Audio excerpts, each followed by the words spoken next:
مسلمان جھوٹ نہیں بولتا، مسلمان دھوکہ نہیں دیتا،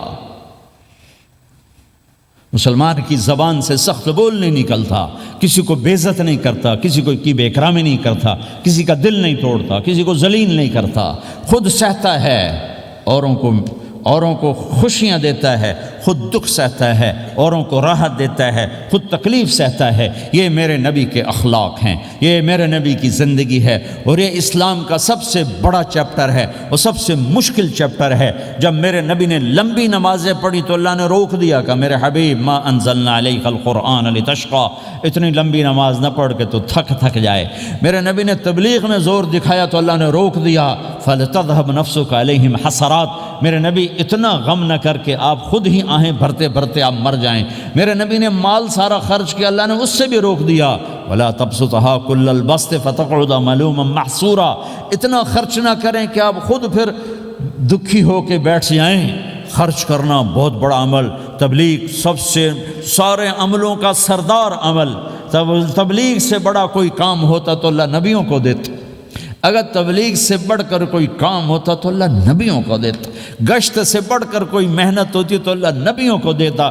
950 سال نوح علیہ السلام گشتی کر رہے ہیں، اور اللہ کی مان لو، اللہ کی مان لو، اتنا عظیم عمل کا میرے نبی درمیانہ نماز سب سے بڑی عبادت، میرے نبی درمیانہ کام، لیکن جب میرے نبی نے اخلاق اچھے کیے،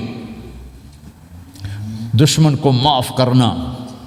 لیکن ایک آدمی آپ سوئے ہوئے تھے، آپ کی تلوار لٹکی تھی، ایک آدمی آیا، اس نے آپ کی تلوار اتاری اور یوں ہماری پسلی میں، آپ اٹھ کے بیٹھ گئے۔ اب وہ قتل کے ارادے کے لیے آ چکا ہے اور تلوار یہاں ہے، کہتا من یمنعک منی، اب بول تمہیں کون بچائے گا؟ تو آپ نے مسکراتے ہوئے کہا اللہ، تو اس کے ہاتھ سے تلوار گر پڑی، تو آپ نے اٹھا لی، آپ نے یوں سیدھی کی، اب تو بچا، تجھے کون بچائے گا؟ وہ کہنے لگا مجھے تو ہی بچائے گا، وہ تو اللہ کو جانتا نہیں تھا، کہا بابا مجھے تو ہی بچائے گا۔ تو آپ کہتے ہیں اس کا سر اڑا دو، یہ نبی کو قتل کرنے آیا ہے۔ میرے نبی نے فرمایا کلمہ پڑھتے ہو؟ کہا نہیں پڑھتا۔ کہا جاؤ معاف کیا۔ یہ میرے نبی کے اخلاق ہیں۔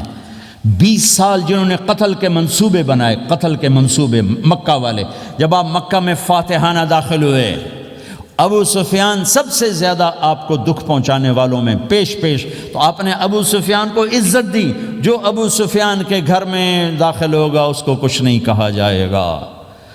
آپ تو ابو سفیان کو بلا کے سولی پہ لٹکاتے، اور آپ کہہ رہے ہیں جو ابو سفیان کے گھر میں جائے گا اسے کچھ نہیں کہا جائے گا، جو بیت اللہ میں ہوگا اسے کچھ نہیں کہا جائے گا۔ سارا مکہ سامنے، آپ یوں بیت اللہ کا دروازے پر یوں دونوں ہاتھ ایسے ٹکا کے کھڑے تھے۔ پھر آپ نے کہا میں کیا کروں گا اب تمہارے ساتھ؟ تو سہیل بن عمر نے کہا آپ کریم ہیں، کریم کے بیٹے ہیں، تو آپ نے کہا جاؤ میں نے معاف کیا۔ یہ اخلاق آج مٹ چکے ہیں، مردوں سے، عورتوں سے، علم والوں سے، خانقاہ والوں سے، تبلیغ والوں سے، سب زیرو ہوئے پڑے ہیں۔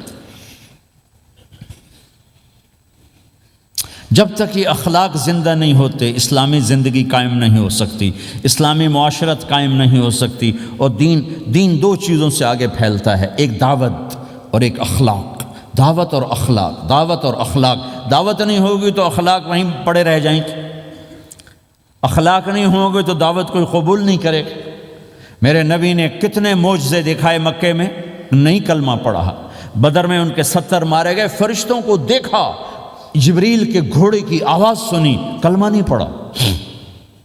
خندق میں شکست ہوئی، کلمہ نہیں پڑھا۔ پانی نکلتے دیکھا انگلیوں سے، کلمہ نہیں پڑھا۔ ایک بکرے کا ایک بازو پکایا، ایک بازو بکرے کا، ایک اگلا جو بازو ہوتا، اور 40 آدمیوں نے کھانا کھایا اور ایک بوٹی کم نہیں ہوئی، کلمہ نہیں پڑھا۔ لیکن جب میرے نبی نے کہا جاؤ معاف کیا تو سارے ہی کلمہ پڑھ گئے کہ واقعہ یہ اخلاق نبی کے ہو سکتے۔ حنین کی جنگ میں جب بھاگے لوگ، شکست ہوئی، تو ایک صحابی کا بھاگتے ہوئے پاؤں ہمارے نبی کے پاؤں پر آیا، اور جوتا سخت تھا، تو آپ نے کہا اوجعتنی، اور آپ کے ہاتھ میں چھڑی تھی، آپ نے اس کو یوں ماری، کہا اوجعتنی، ارے تو نے مجھے کتنا زیادہ درد پہنچایا، دکھ پہنچایا۔ وہ بیچارے پگھل کے رہ گئے اور پریشان ہو گئے، اور فرماتے ہیں سارا دن میں پریشان، ساری رات پریشان کہ اللہ کے نبی کو میں نے تکلیف پہنچائی، اب میرا کیا بنے گا؟ اگلا دن ہوا تو اعلان ہو رہا تھا بھائی جس کا پاؤں نبی کے پاؤں پہ آیا تھا اس کو اللہ کے نبی بلا رہے ہیں.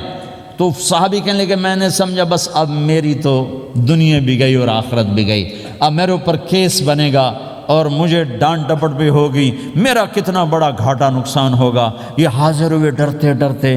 تو آپ نے فرمایا میرے بھائی کل میں نے تمہیں چھڑی ماری تھی وہ مجھے معاف کر دینا, اور یہ 80 اونٹ تمہیں ہدیہ دیتا ہوں, 80 کیملز یعنی 80 پراڈو 80 رینج روور کا یہ میری طرف سے تمہیں ہدیہ ہے. وہ حیران پریشان, یہ میرے نبی کے اخلاق ہیں, یہ میرے نبی کے اخلاق ہیں. کانٹے بچھانے والی نے 4 دن آنا چھوڑ دیا, بیمار ہو گئی تھی. تو آپ نے کہا کیا بات ہے, وہ ہمارے راستے میں اب کانٹے کوئی نہیں ہیں.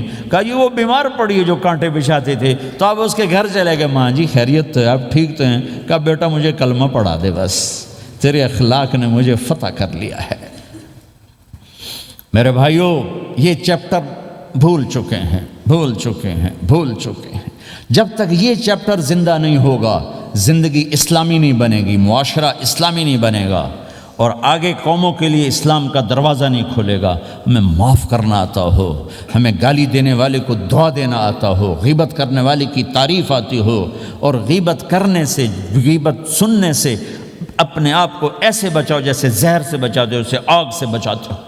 ایک دوسرے کو نفرت کا بول نہ بولو ورنہ ساری زندگی تباہ و برباد ہو جائے گی. میرے رب کی قسم, میرے نبی نے کہا ایک زبان کا بول انسان بولتا ہے اور جہنم کی گہرائیوں میں گر جاتا ہے, اور ایک زبان کا بول انسان بولتا ہے اور جنت کے درجات پر چڑھ جاتا ہے. تو بھائیو نبی کے اخلاق میں 2 چیزیں لے لو, ایک زبان سے کسی کو دکھ نہ دو, ایک دل میں کسی کا بغض نہ رکھو. اللہ کی قسم بغیر حساب کتاب کے جنت میں جاؤ گے.